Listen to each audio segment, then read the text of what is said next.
What's going on, everybody? Welcome to an NFL Monday Night Football Week 15 recap of the 2016 season. And this was a highly anticipated game for me. I wanted to see Josh Norman go out there and play well, and he did. And for all the haters that are saying, you know what, he's underrated and all that stuff like that, Cam Newton, I believe he targeted him maybe 5 times out of his 37 pass attempts. And one of them should have been a pick when he tried to hit Teddy Ginn. And Teddy Ginn is supposed to be really, really fast. And Josh Norman, he has really deceptive speed. Because one of the knocks on him was that they played a lot of zone coverage while he was with the Panthers. But it's no idea. Listen, I have no doubt in my mind that the man is an elite corner in this league. And if you're still hating on him, you know, look, do what you got to do. Look, guys, I'm going to be honest with you. If I see a guy that's a bum out there, you know, I know in practice and preseason he was getting burnt by Garcon and all kind of stupidness was going on.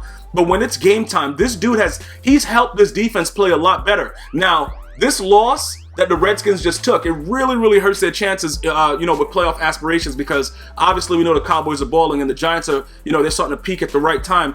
But I will say this, man. It wasn't more about Josh Norman. It was more about Cam Newton. He played better. And defensively, they played better. The thing about the Panthers, the reason that I told everybody last year when they lost in the Super Bowl, well, this year, beginning in February, but I told them that the Panthers would not return. It had nothing to do with the fact that history shows that the playoff, the Super Bowl loser doesn't go back to the Super Bowl the next year. Had nothing to do with that. It was just the fact that I thought the Panthers really superseded everybody's expectations. And it's very, very difficult to repeat when you do something like that, because you need all the parts to be the same. And you get rid of Josh Norman because you believe that he's not worth the value and whatever, you try to franchise tag and all this kind of stuff, and you don't see someone's talent for that time period. Look, the world is like this. You gamble on something, and if you get it right, you're a genius. If you don't, you're a douchebag. And I think that the Panthers dropped the ball here. I think that the organization, the GM, whoever was responsible for Josh Norman leaving is a douchebag. And I say that very, very respectably, because I understand the thought process. I don't need you. I can get somebody else. Bradbury is a pretty decent rookie, whatever. I understand all that. But you know what you had in Josh Norman. And I watched yesterday. I see okay, I think Reed got ejected or something like that, but this right here should have been a pick. What was that? I don't know what's going on in this picture, but I think that for the people that are listening, it was a very key play because the Redskins played very, very good defense also. It was just the Panthers were just on another level. But when you think about the fact that Josh Norman isn't with the Panthers and the Panthers season just pretty much defensively, they were lacking. That's my opinion. Look, I'm not a Panthers fan. I don't know if there's anything else that could actually contribute to it. I still think that the Panthers are a stout defense, but in my opinion, Josh Norman not being there hurt this team. I don't know how much with the Panthers, but you look at their season and how they played, I don't know how much you can equate. It's sort of like with the Seahawks. Everybody tries to equate, Earl Thomas III being out, that's devastating. Listen, guys, look, I understand a one-player type thing with basketball. Like if Michael Jordan couldn't play, Kobe Bryant in his prime couldn't play, Shaquille O'Neal couldn't play, LeBron James couldn't play, Steph Curry. If a key guy can't play in a 5-on-5, but it's 11 guys out there. And I understand. Look, I just look at it differently. I look at it completely differently, and I think that the Panthers, they were affected by Josh Norman because you take away his side of the field with a lockdown corner. And again, the knock on Josh Norman was that with the Panthers, they played a lot of zone. He got a lot of help. The defense was great. The rush was good, etc., etc. They made it seem as if this man didn't do anything when they were trying to justify the reason that he didn't sign, the franchise tag and he moved on to Washington. Everybody made it seem as if he was being greedy. He wasn't the right guy for the team. It was just a whole bunch of knock, and they hated on this man. And if you see how Cam Newton tried to avoid him. If you watch the game, obviously if you watch it and you listen to the recap, you could understand. If you didn't watch it, listen to what I'm saying thoroughly. Cam Newton avoided Josh Norman as much as he could and tried to, dink and dunk on other parts of the field. Trust me when I'm telling you this, because I watch a lot of football and I know when a quarterback is scared. You remember when Aaron Rodgers back like three years ago when he was like intimidated completely by Richard Sherman? And he just like avoided that side of the field and just would not throw it. Very, very similar to the way Cam Newton played last night. It was a situation where he understood and he knew that Josh Norman had something to prove. And if it was about reunions and it was supposed to be about Josh Norman, I think Josh Norman played well enough for that reunion to be like, yo, you guys shouldn't let me go. I know they lost. I don't put it, like, I can't put it on Josh Norman. Kirk Cousins is a guy that he has to, he made good throws, but he has to do better. He has to make better reads. Look, are they going to pay this man?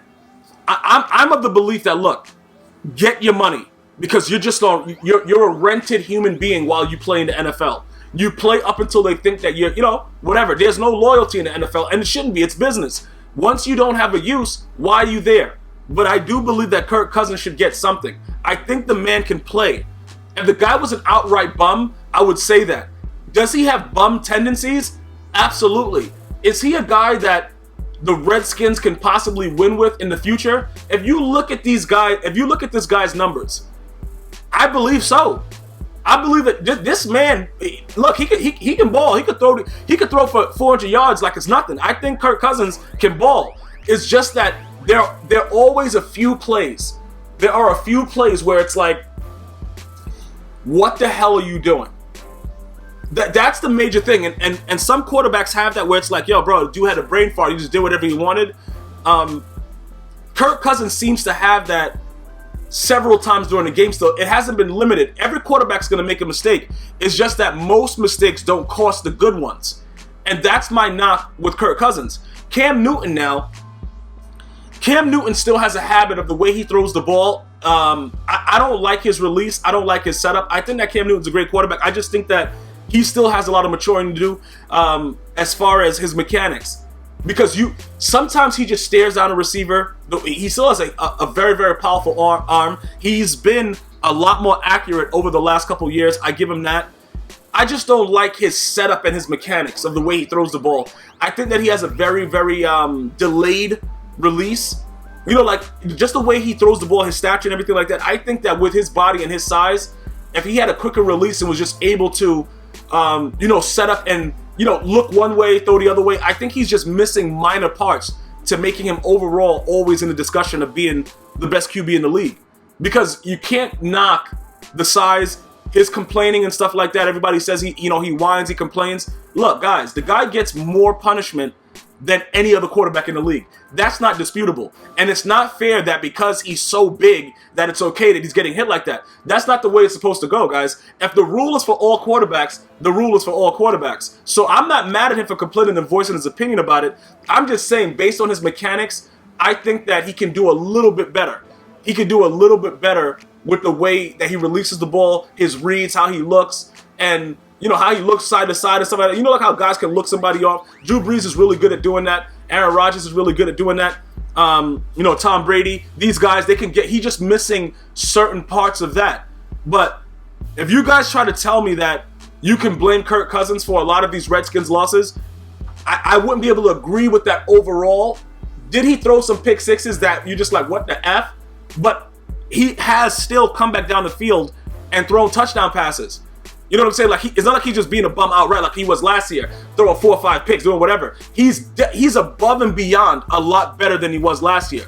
So, do I think the Redskins will make the playoffs right now? If I'm a betting man, I'm going to say no, because I'm going to assume that the Giants and the Cowboys are making the playoffs. That's what I'm going to assume.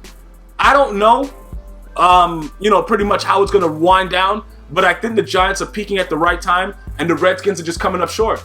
And with John Gruden saying they're getting flat out coached by a losing team, that's stupid. You know what I'm saying, bro? You didn't get flat out coached. You just missed a couple plays here and there, but it is what it is. Do I think that they're going to make the playoffs, the Redskins? No, I do not.